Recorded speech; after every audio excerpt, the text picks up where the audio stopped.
자, 오늘은 에베소서, 제가 밑에를 못 고쳤네요. 4장 1절에서 12절까지의 말씀을 통해 제목을 하나 되게 하라라는 제목으로 은혜를 나누고자 합니다. 여러분, 교회는 또 그리스도인들은 다른 거 없어요. 예수 그리스도를 머리로 뭐가 돼야 된다고요? 하나가 돼야 될 줄로 믿습니다. 교회 안에는 분열도 있을 수가 없고요, 나누어짐도 있을 수가 없다라는 사실이죠.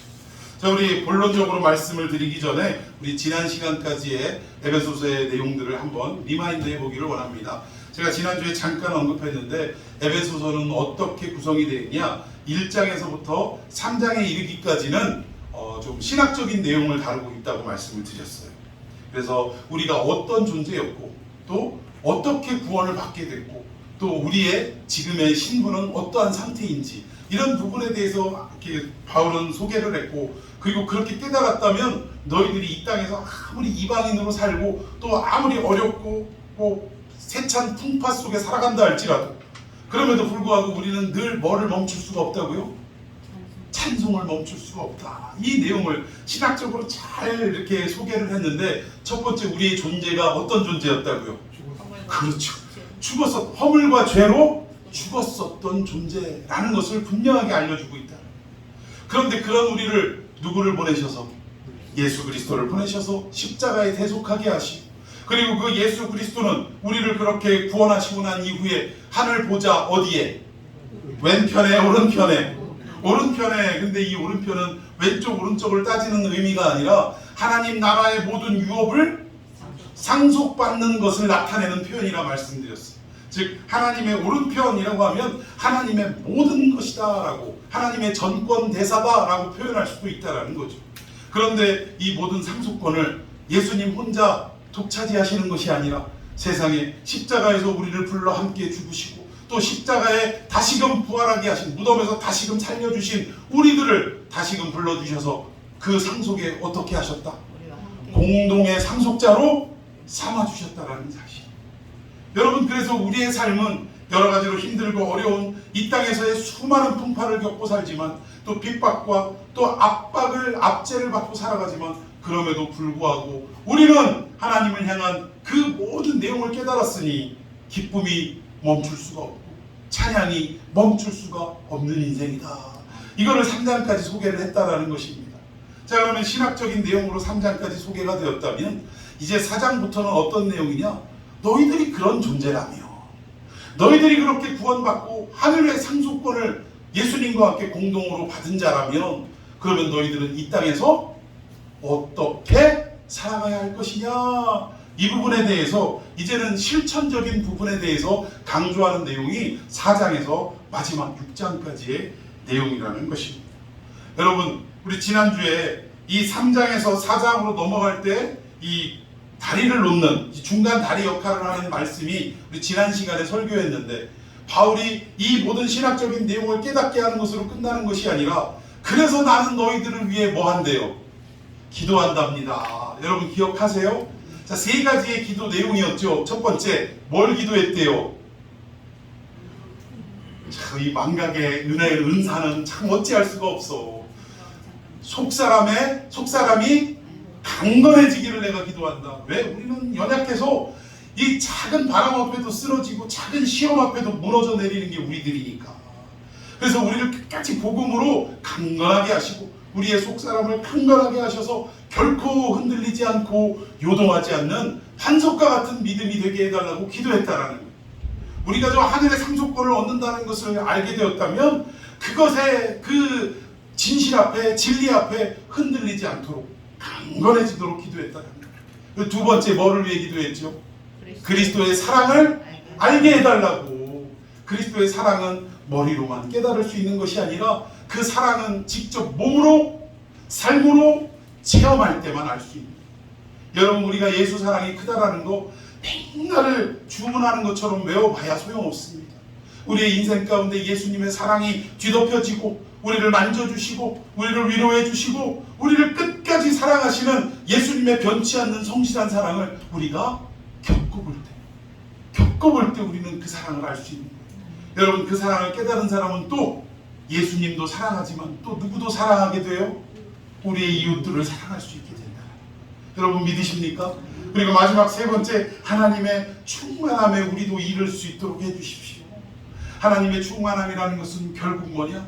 우리의 삶이 그저 여기 이 땅에서 끝나는 것이 아니라 하나님의 계획하신 저 구원의 역사, 구원의 완성, 거기가 어디죠?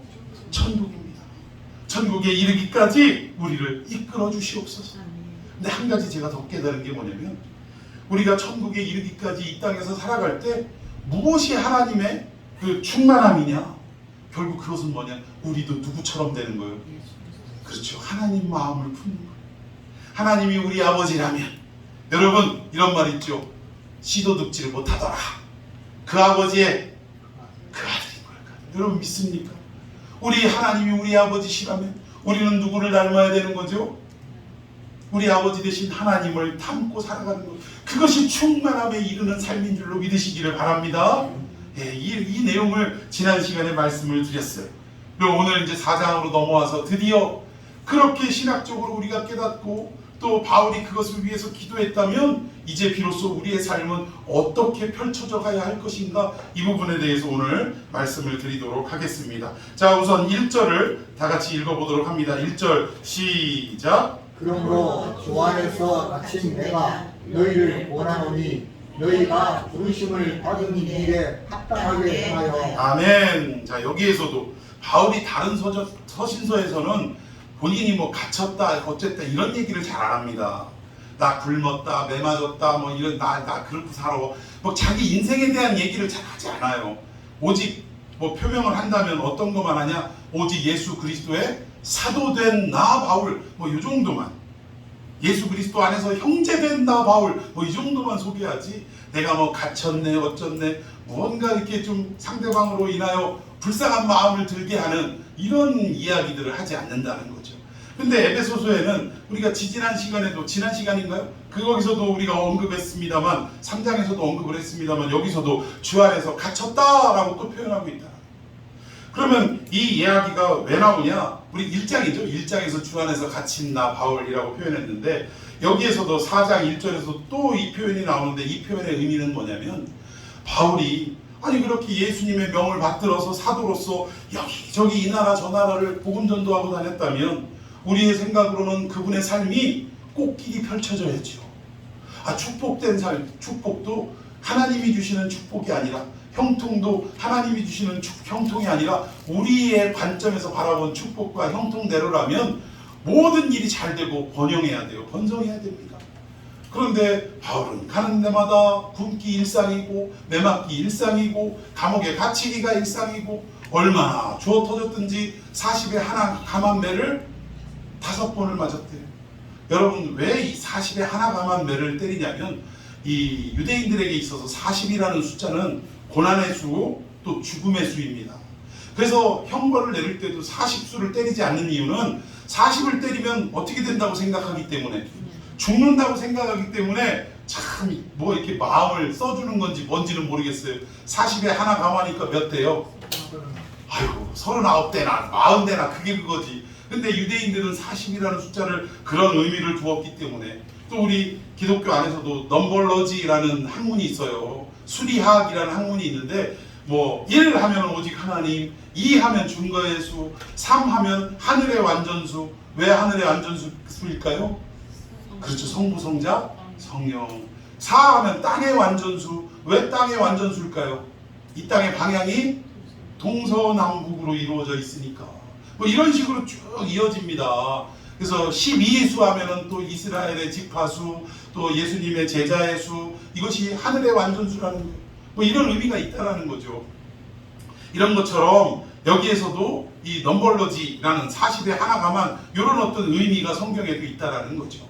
그런데 이런 고생길만 걸어왔던 그 이유를 본인도 알지 못했고, 또 심지어는 빌립보 감옥에서 왜 이렇게 예수 믿고 아시아에서 복음 전도하는 거 내비두지 왜 마게도냐로 빌립보로 옮기게 해가지고 이 모양 이 꼴이 되게 하는가, 설득도 안 됐지만, 그러나 나중에 성령께서 그의 눈을 열어 보여주시니, 아하, 내가 지금 고통당하고 고난당하는 모든 것이, 이 풍파 속에 벗어나지 못하는 이 모든 삶이 결국은 어디하고 있다는 것을 알게 됐다고요?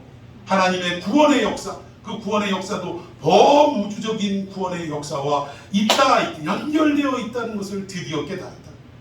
나의 이 고통과 고난이 결국은 이 땅에 예수를 알지 못하는 수많은 사람들을 구원하는 데에 쓰임받는 것이구나.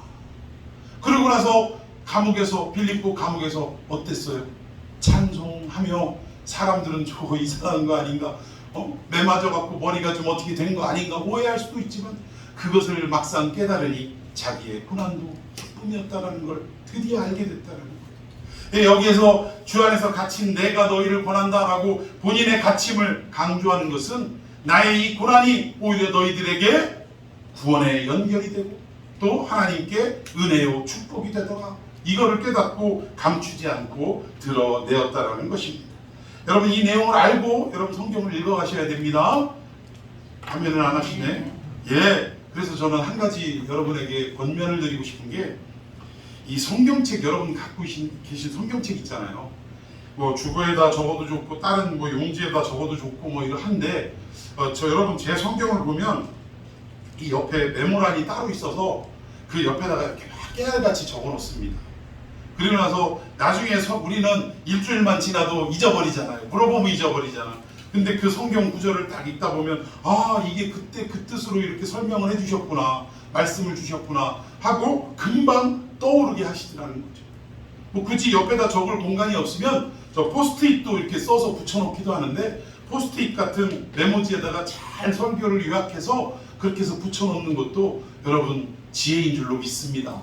그리고 한 가지 제가 여러분들에게 서비스로 말씀을 이렇게 쭉 이렇게 화면에 띄우지만 가급적이면 여러분들은 좀 성경을 좀 이렇게 보셨으면 좋겠어요. 저는 시간 관계상 미리 찾아보고 다 기록해서 띄워드리지만 이왕이면 그래서 여러분들 1절 봅시다.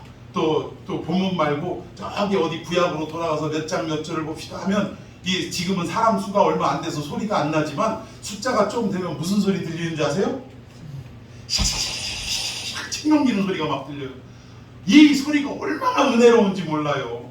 주의 말씀을 먹기 위해 주의 말씀을 애타는 마음으로 막 찾아보는 이 마음, 이 소리, 우리 교회 안에 이런 소리가 넘쳐나는 역사가 있기를 축원해 드리겠습니다. 아멘. 자 여기가 너희가 부르심을 받은 일에 합당하게 행하다라고 지금 기록하고 있는데 우리가 합당하게 행한다라고 하면 행동한다 뭐 이런 뜻으로만 생각을 해요. 그래서 우리가 그리스도인이 되었다면 그에 맞는 삶이 무엇인가, 내가 어떻게 행동해야 될 것인가 이런 것들만 생각하는데 여기에 행하다라는 이 말은 헬라어로는 페리파테오라고 합니다. 페리파테오. 근데 어떤 뜻을 가지고 있냐? 살다, 걷다, 삶을 보내다 이런 뜻을 가지고 있다. 그러니까 결국 너희가 부르심을 받은 일에 합당하게 행하라라는 것은 하나님이 우리를 부르셨다면 그 부르심의 뜻에 맞도록 예수님과 함께 살아가라 이런 의미를 가지고 있다. 무엇을 해야 되고 무엇을 업적을 남겨야 되고 이 뜻이 아니라 주님의 말씀 따라 살아가라 이 뜻을 가지고 있다. 우리가 잘 아는 대로 창세기 12장 1절에 내가 내게 지시할 땅으로 가라라고 하나님이 아브라함에게 명령하신 게 있어요. 근데 여기서 우리는 지시할 땅으로 가라라고 하면 이 간다는 말을 짐 싸들고 어디로 이사 가든지 뭐 길을 떠나든지 이것으로만 생각한다는 거죠. 근데 여기에 가라라는 말이 히브리어로는 하라크라고 그래요. 하라크. 근데 무슨 뜻을 가지고 있냐? 걷다라는 뜻을 가지고 있는데 그 의미적으로는 하나님과 함께 걸으라. 이 말이 무슨 말이에요?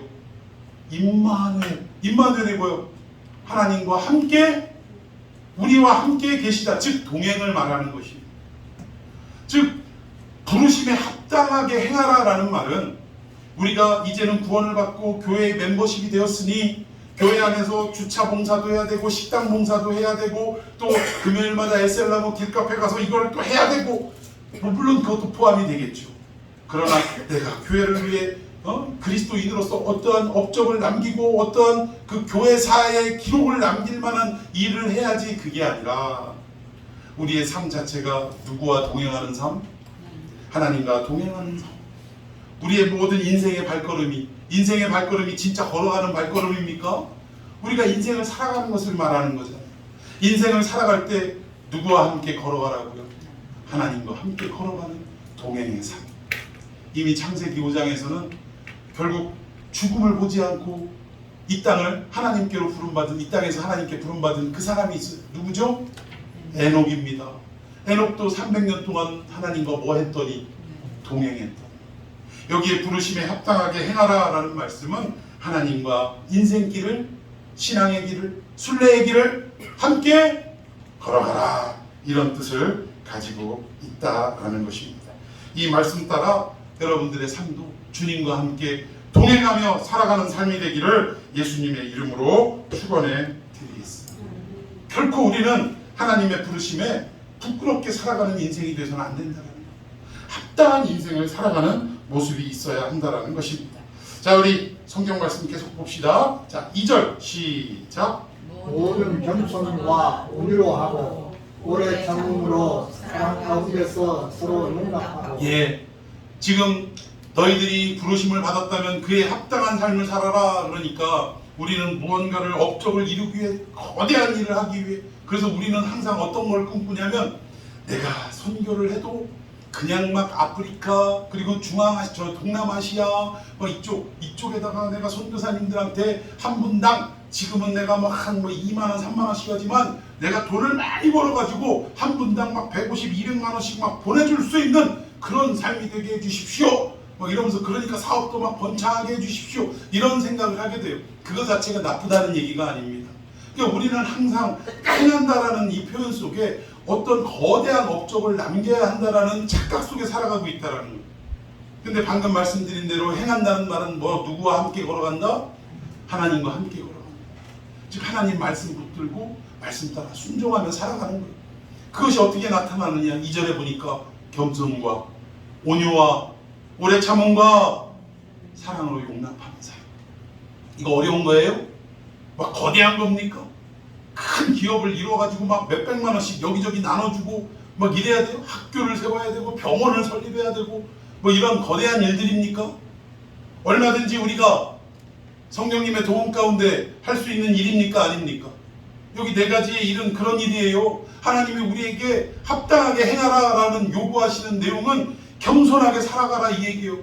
말씀 붙잡고 겸손하게 살아가고 언제나 온유하게 살아가고, 또 여기 온유하니까 또 우리는 새색시처럼 얌전하게 이렇게 또 얘기를 하는 분들이 있더라고요. 그러니까 제가 제일 싫어하는 이 교회 안에서의 성도들 또는 뭐 이렇게 교육자들의 말투 중에 막 거룩한 척하는 거 있잖아요. 막 여성스럽게 말하는 거, 하나님께서 우리에게 막 이런, 저는 막 부드러기가 나더라고요. 그러면 근데 여기에 온유는 그런 뭐 부드러움 뭐 이런 게 아니에요.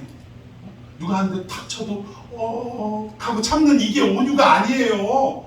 여기에 온유는 어떤 말이냐면 셀프 컨트롤이라는 뜻이에요. 자기 스스로를 통제하고 그리고 자기 스스로를 제어할 수 있는 능력. 무엇으로? 하나님 말씀으로. 그 뜻이에요. 하나님 말씀으로 내 성격과 내 인품을 제어할 수 있는 게 온유인 줄로 믿습니다. 근데 그런 온유가 우리 가운데 있어야 되고 또 오래 참아야 돼요. 우리는 제일 없는 것 중에 하나가 뭐예요? 오랜 참음이 없어요. 그냥 하여튼 아주 저 사람은 인품이 훌륭한 사람 같은데 이상하게 사람마다 뭐 그 도화선 하나가 있어요. 뭐 하나 그거 하나 살짝 건드리기만 하면 갑자기 급발진을 일으켜가지고 막 그냥 뭐 거품 물고 뒤로 쓰러지는 사람들이 있어요.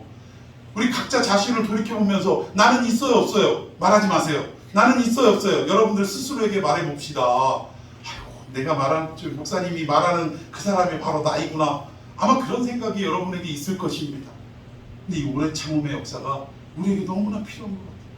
특히 참 우리 그리스도인 중에 진짜 거룩과 오래 참음의 역사는 운전에서 나타나는 것 같더라고요.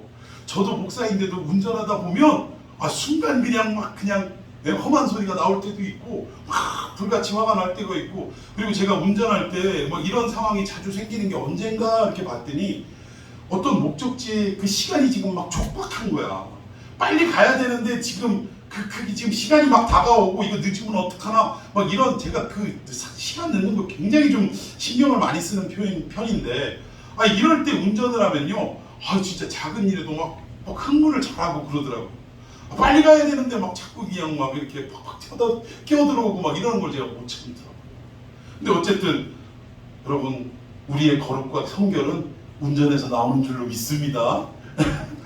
여러분들이 운전 면허증이 있어서 운전을 하시다 보면 아마 공감을 하시게 될 것 같아요. 오늘 또 오래 참음이 있고 마지막 사랑 가운데서 서로 어떡하라고요? 용납하라고요. 우리는 너무 용서가 없어요. 누구 하나 내 그냥 눈에 탁 벗어나면 내가 다른 건 다 이해해도 내가 저 인간만은 내가 어떻게 뭐 할 수가 없어. 용서할 수가 없어. 이해할 수가 없어. 이러는 게 참, 그러면서 우리는 예수님의 사랑을 노래하고 주님의 사랑이 뭐 어쩌네 저쩌네 이러고 살더라 이거죠. 그런데 우리 주기도문에서도 뭐라고 나와요?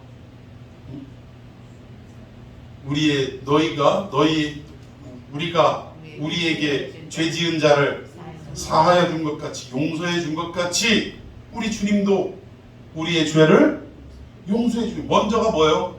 하나님이 용서가 먼저예요? 우리가 이웃을 용서하는 게 먼저예요? 너희들이 이웃을 용서할 때 비로소 하나님도 우리에게 용서를 아낌없이 해주신다 이거예요. 이게 1만 달란트 빚진 자가 막 끌려와가지고 내가 너 빚 어떻게 할까? 1만 달란트는 우리 인간이 아무리 노력해도 갚을 수가 없는 금액을 말합니다. 우리의 힘으로는 우리의 죄값을 치를 방법이 있습니까? 없습니까? 없는 거예요. 1만 달란트 빚진 자가 와가지고 살려달라고 내 아내와 자식 불쌍히 여겨주시고 이 빚을 어떻게 좀 내가 반드시 갚겠습니다. 갚긴 뭘 갚아요? 뭘로 갚을 건데? 그러니까 그 주인이 그 임금이 됐다 탕감해주마. 이게 우리의 구원인 줄로 믿습니다. 근데 그러고 나갔는데 자기한테 100데나리온 빚진 자를 만났네. 멱살을 잡고 왜 안 갚고 하다가 사정 좀 봐달라고 하는데 그 사람을 어디로 끌고 가요? 우리 식으로 말하면 관가로 끌고 간 거예요. 재판장으로 끌고 가서 이놈 그냥 콩밥을 먹여달라고. 이 소식을 들은 그 1만 달란트를 탕감해 주신 주인이 그 소식을 듣고 그를 다시 데려오라고 합니다. 그리고 뭐라고 그래요? 너 1만 달란트 다 갚어. 여러분, 이게 하나님의 원리인 줄로 믿습니다.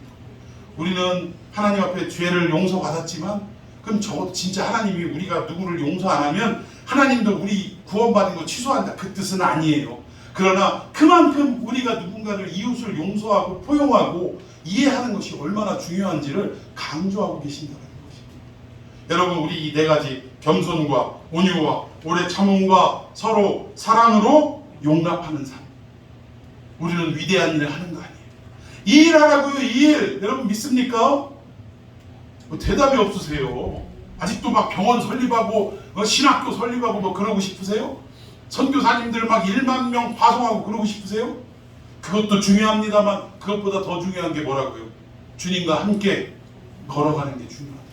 그게 뭐예요? 겸손과 온유와 오래 참음과 사랑 가운데 서로 용납하는 삶을 살아가라.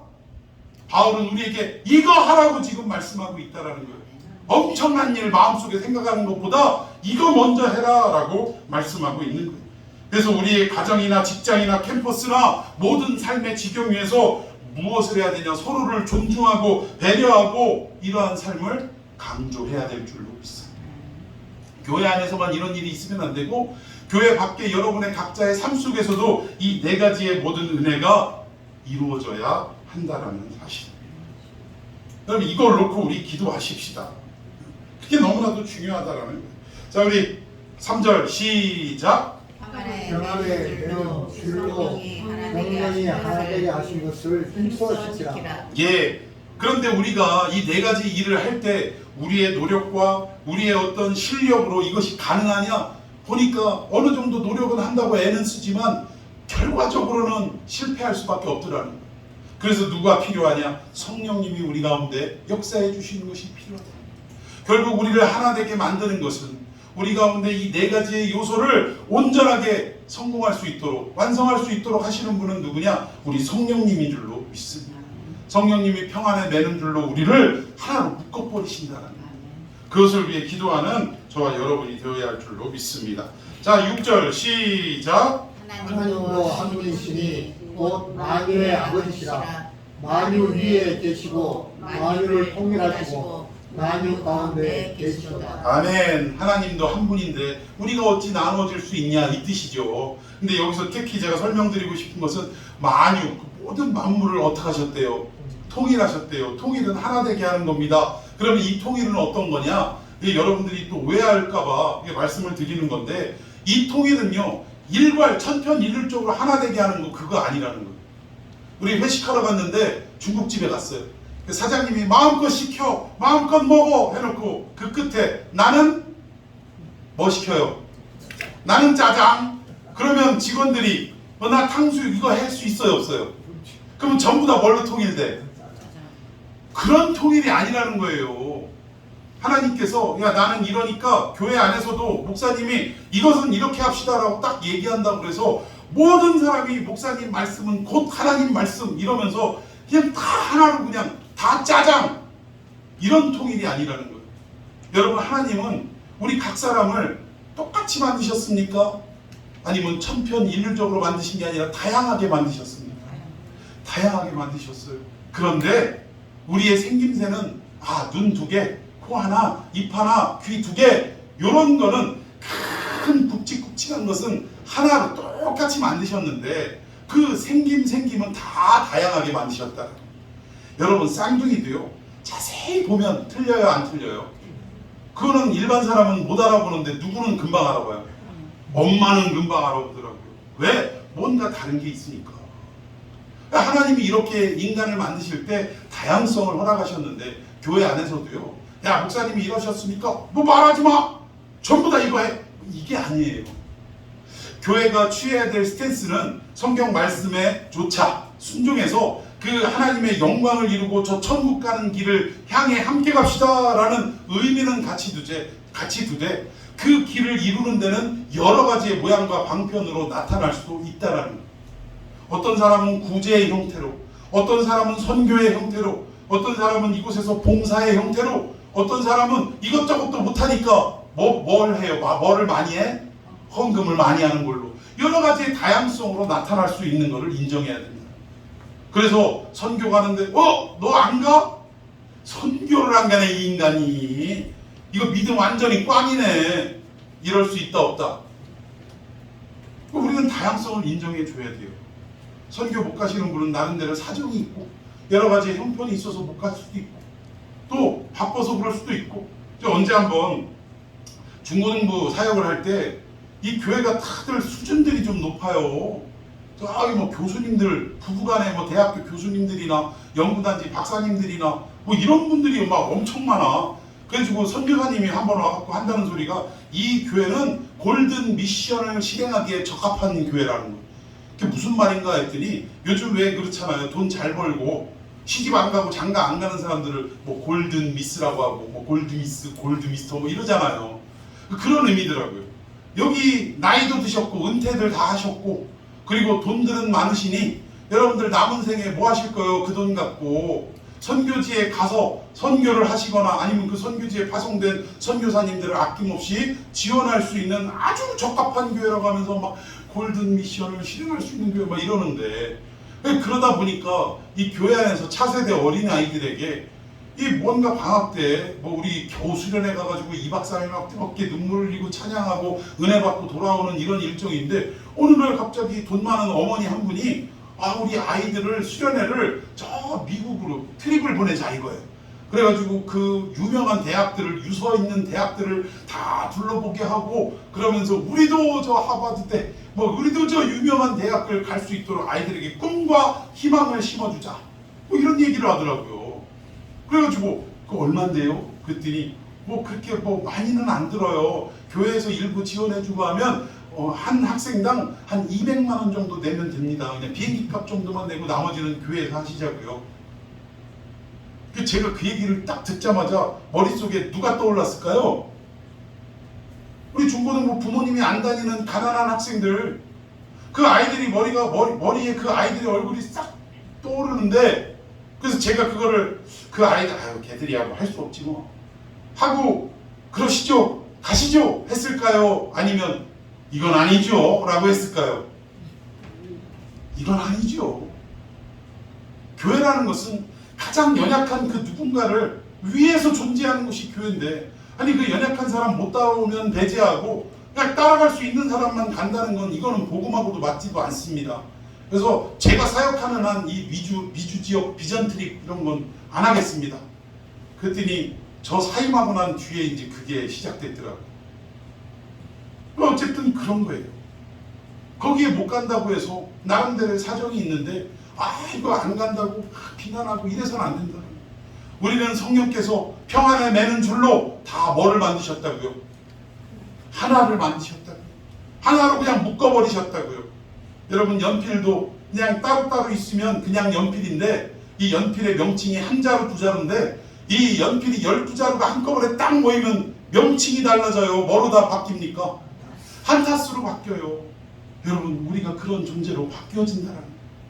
각계전투하는 우리의 삶이 성령의 평안에 매는 줄로 하나가 되는 순간 그리스도의 능력이 우리 가운데 임해서 우리가 그만큼 레벨업 되는 거예요.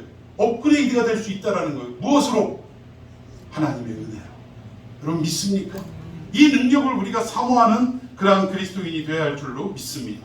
자 우리 8절 한번 봅시다. 7절 봅시다. 시작. 우리 각 사람에게 그리스도의 선물의 분량대로 은혜를 주셨나니. 예, 그래서 이 일을 이루라고 우리에게 선물 분량대로 우리의 분량대로 선물을 다 나눠주셨대요. 근데 이 선물이 뭔가 봤더니 우리에게 주신 직분이더라. 이거 직분이더라.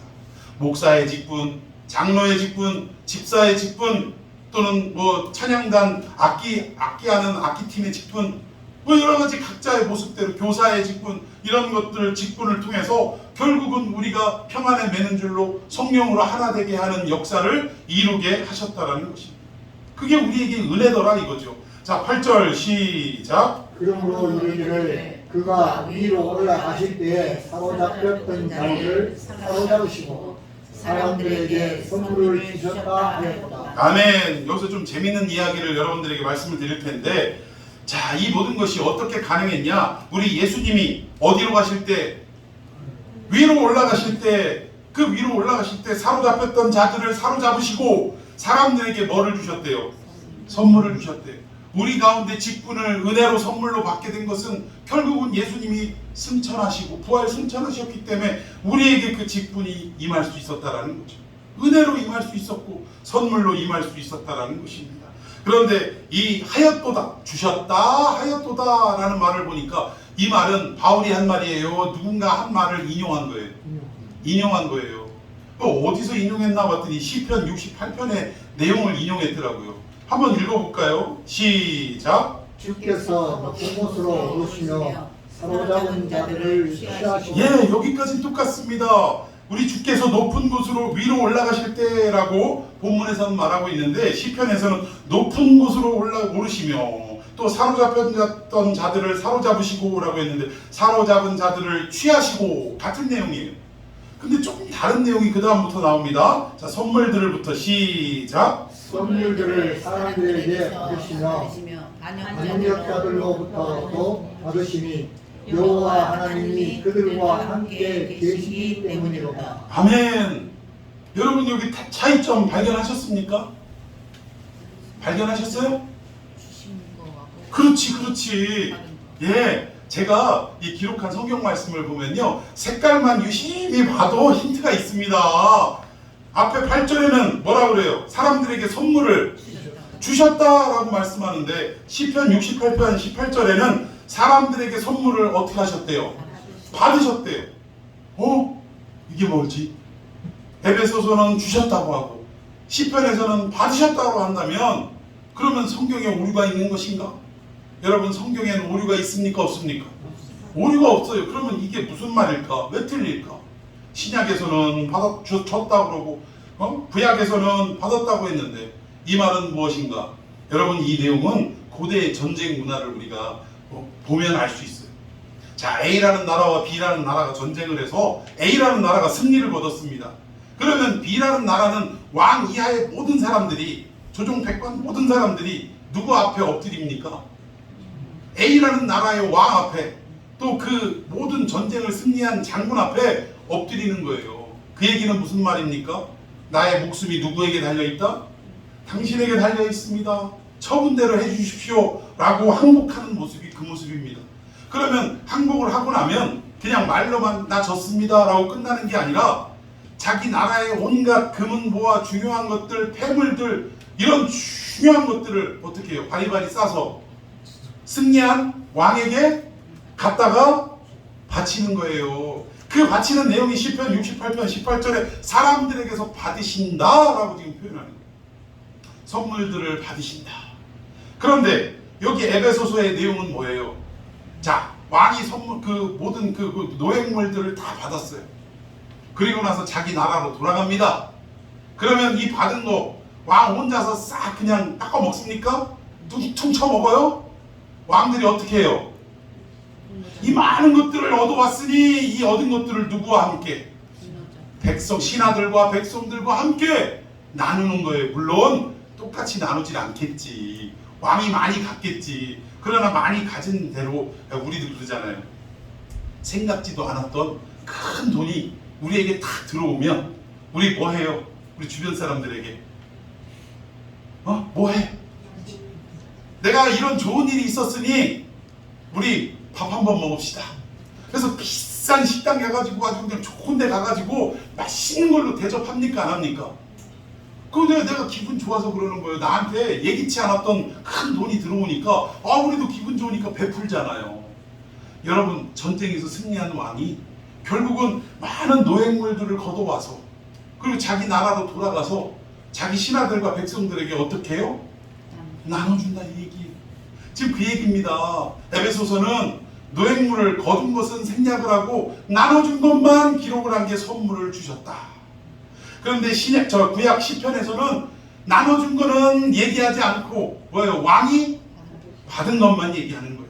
즉 시편은 왕의 관점에서 승리하신 우리 주님의 관점에서만 기록을 한 것이고, 에베소서는 승리하신 그 주님이 다시금 우리에게 나누어 주시는 관점, 즉 은혜를 받은 우리의 관점에서 지금 기록을 하는 내용이었다라는 것입니다.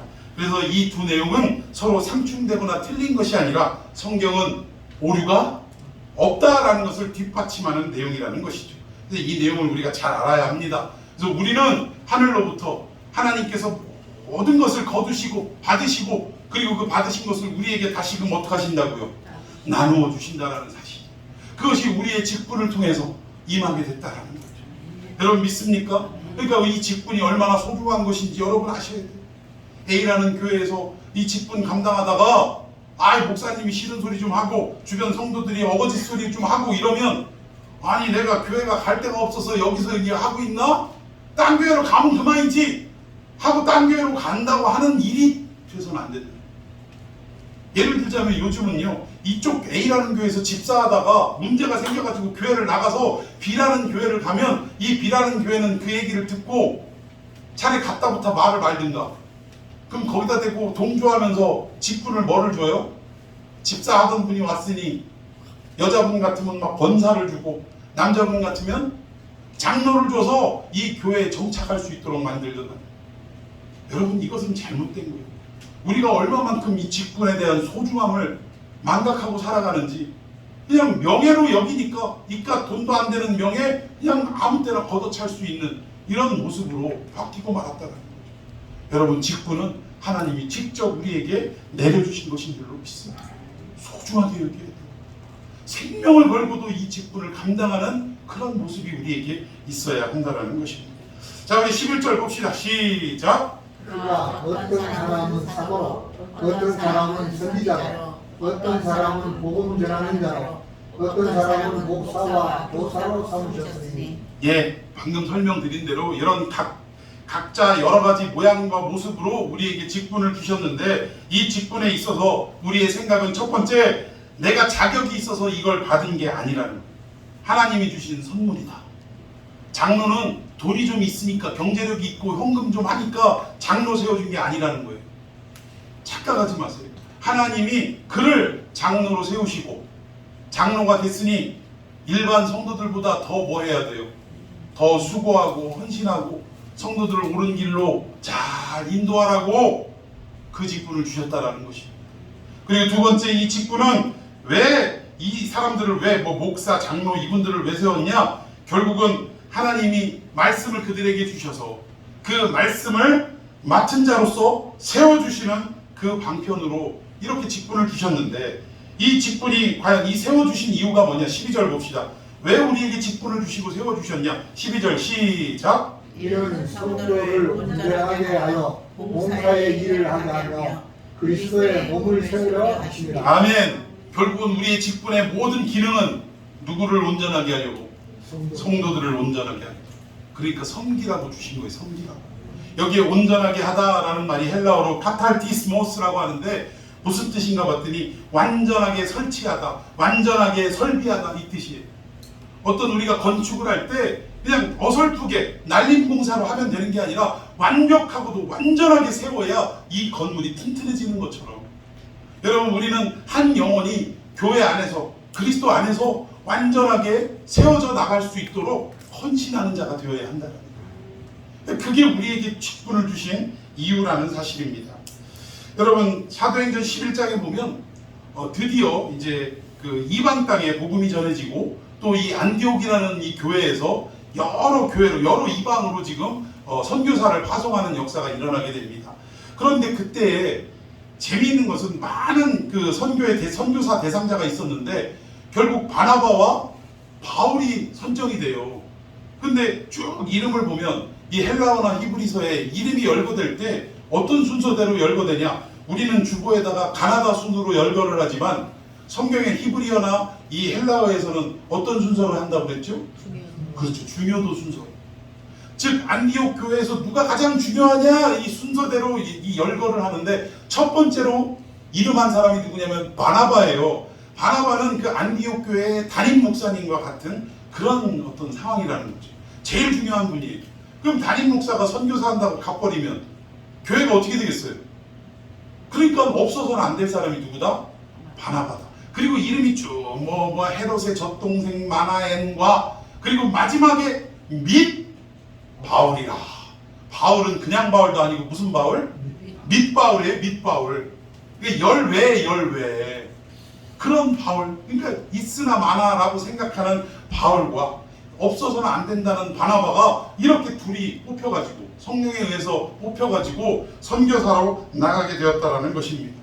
그런데 그때 교회 안에서 사람들은 어떻게 했느냐? 바나바 없으면 큰일 나는데 보낼 수 없습니다.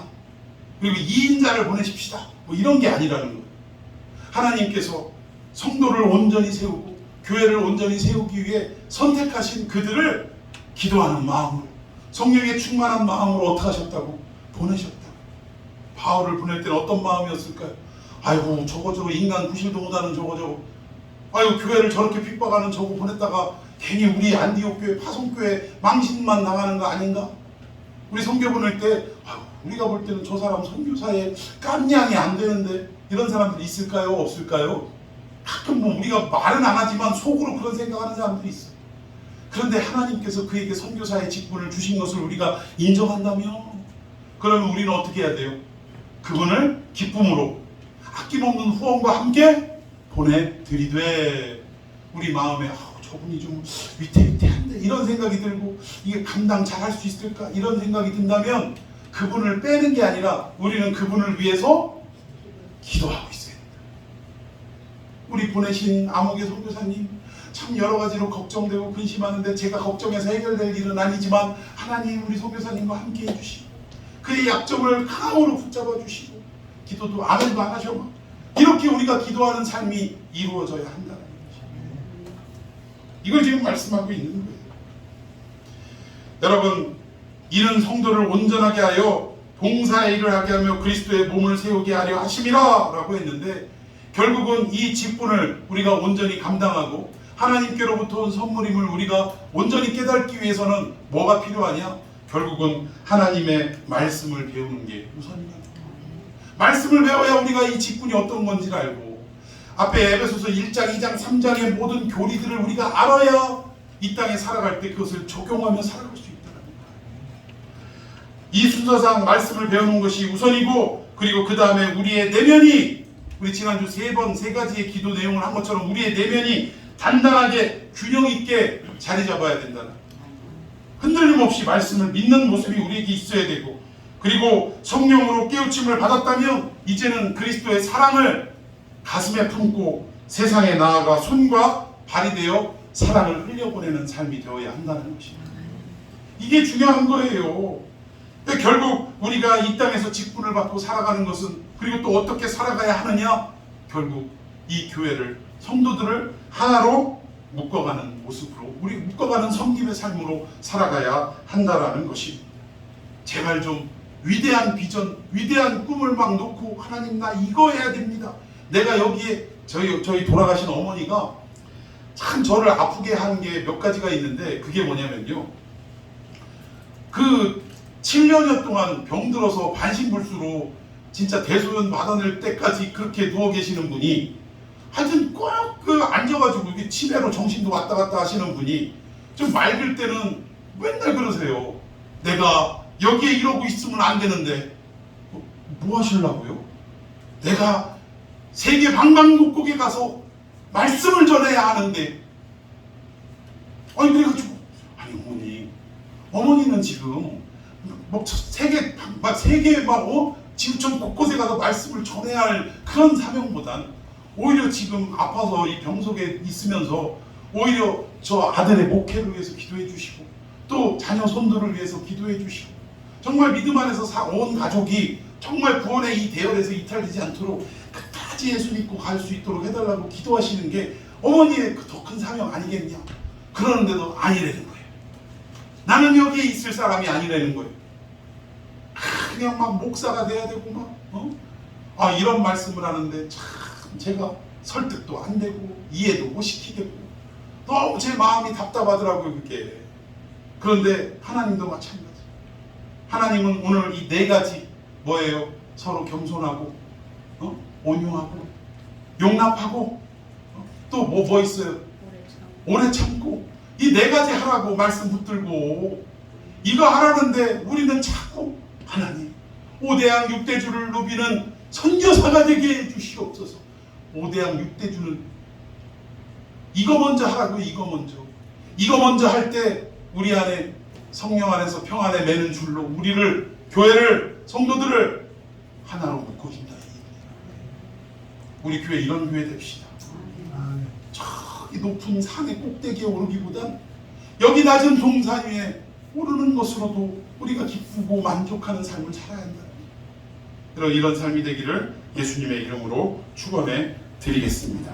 자, 우리 찬양 한 곡 합시다.